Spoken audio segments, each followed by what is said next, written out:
Okay, the next up we're going to talk about is fractions. So we just had a little chat about decimals. I feel like most everybody is okay with decimals, but fractions is where it gets a little tricky. So some important things to know about fractions is a unit fraction. A unit fraction means that the numerator is 1. So when you're looking at a fraction, when the numerator is 1, you're working with a unit fraction. It is 1 out of a number, okay? So just you're at the base, it's just 1, no other parts. You also have numbers where you have prime numbers in the numerator. For example, 3 out of 10, 17 out of 25.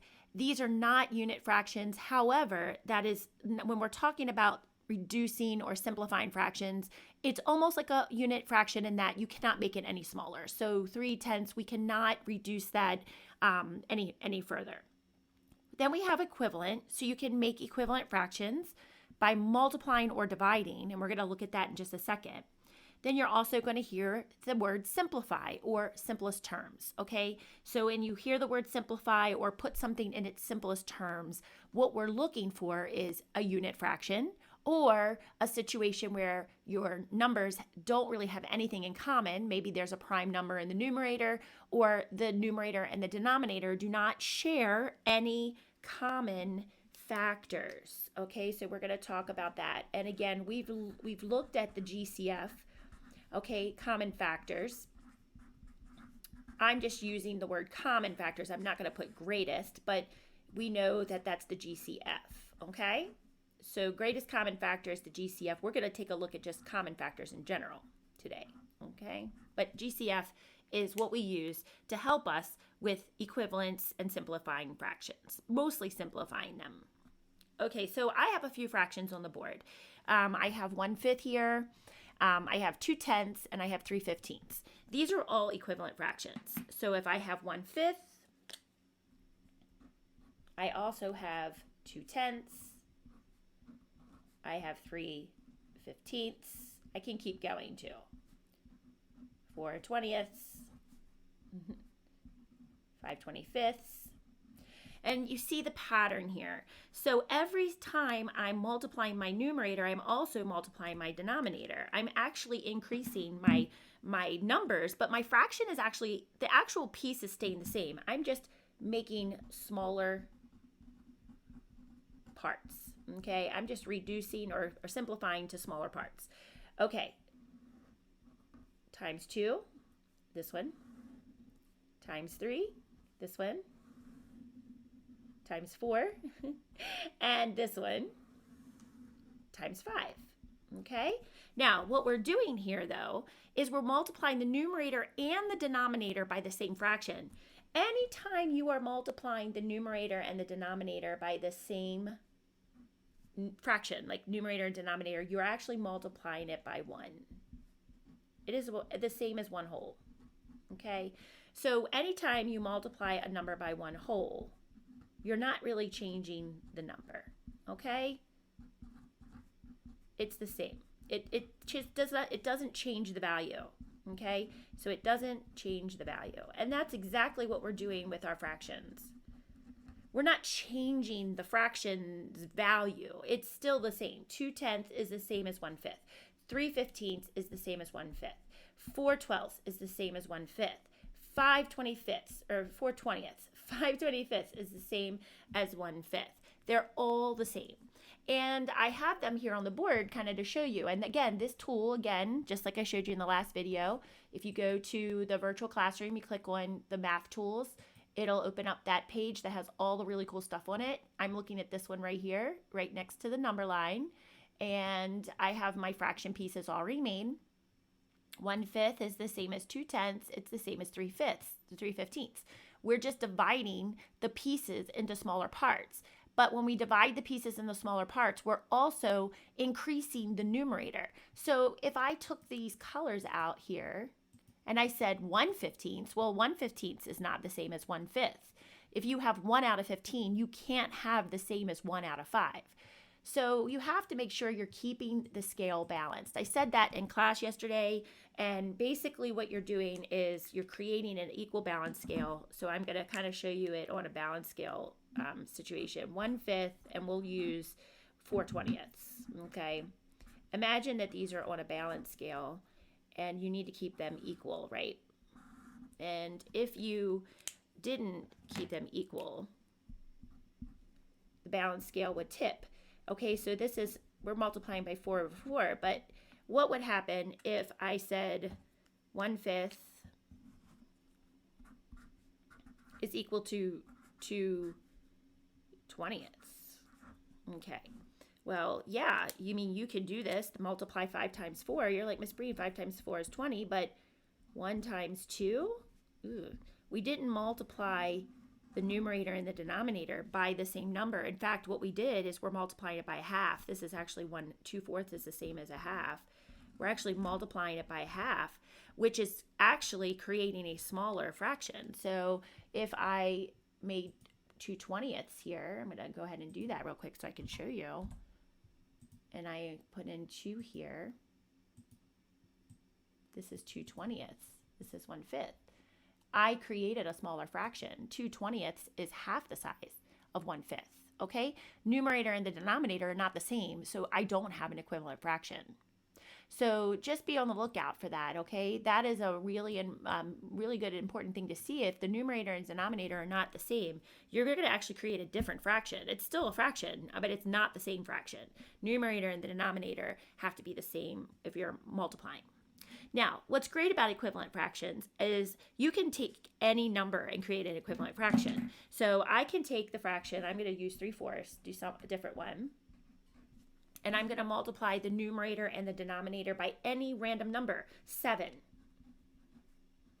Remember, we're multiplying the numerator and the denominator by the same number because it's the same as one whole, and it's not going to change the value of the number.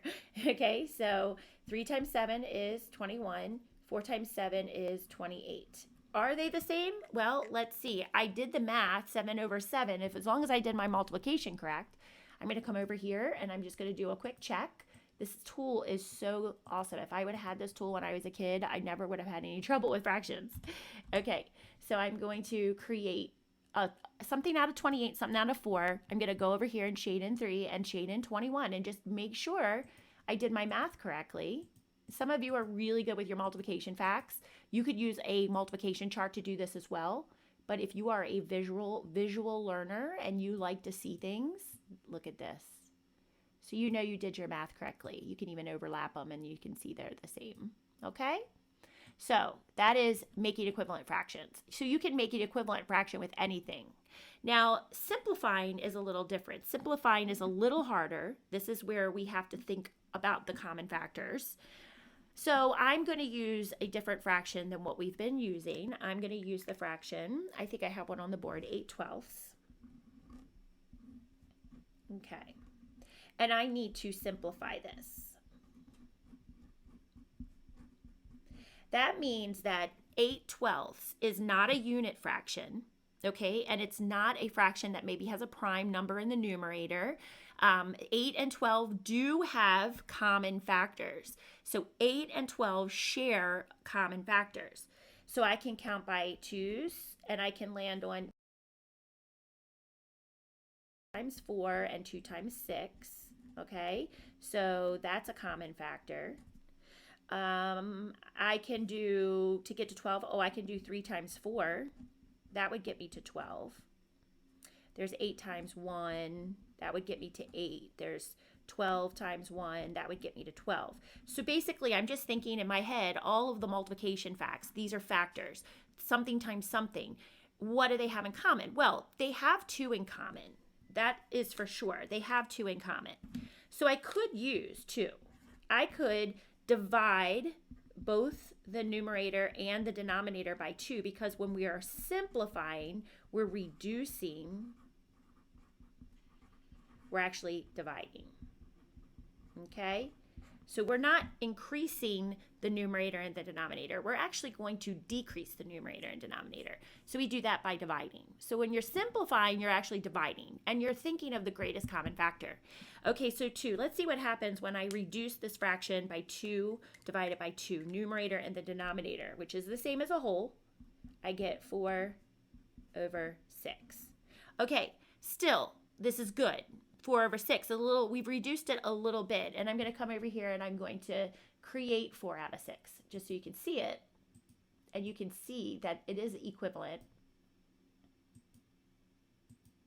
1, 2, 3, 4. Okay. However, we can still simplify this even more. So if you look at the fraction, you can see there's groups of 2. See, there's 2 here, there's 2 here, and there's 2 here. So we could actually simplify this even more. Divide the numerator and the denominator by 2 over 2. That would get me 2/3. 2/3 they're both prime. Okay, so 2 and 3 are both prime. It's not a unit fraction, but they have nothing in common. You cannot count, they have no common factors but 1. And if we just divide by 1, you're going to get 2/3. So we're done. We're finished. Now I can come over here and I can make 2/3. So you can just prove it. Come over here. Oh, I have like my, try again here. There. All right, 2/3. Choose green. And you can see they are equivalent. And notice in the parts, I can't really break them down anymore.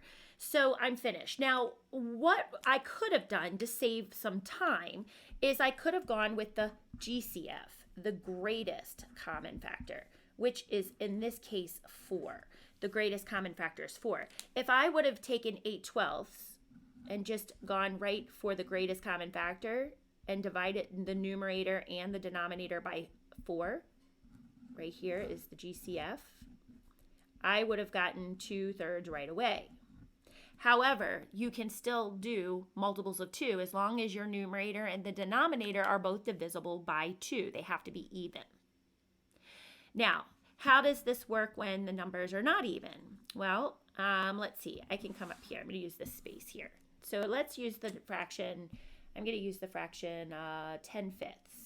10/15.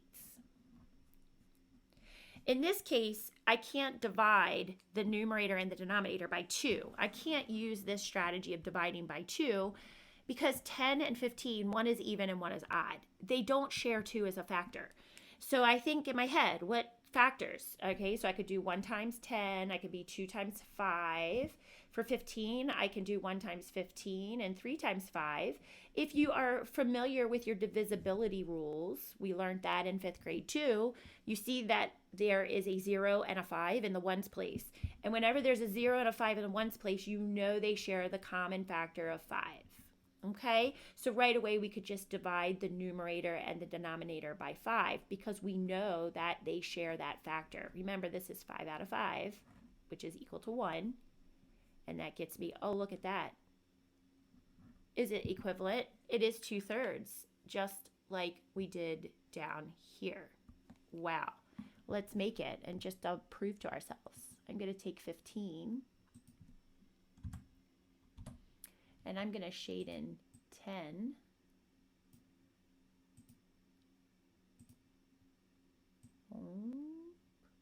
Wow, check that out, guys. All right, so we have just discovered that 10/15 is also the same as 2/3, which is the same as 8 over 12. Isn't this amazing?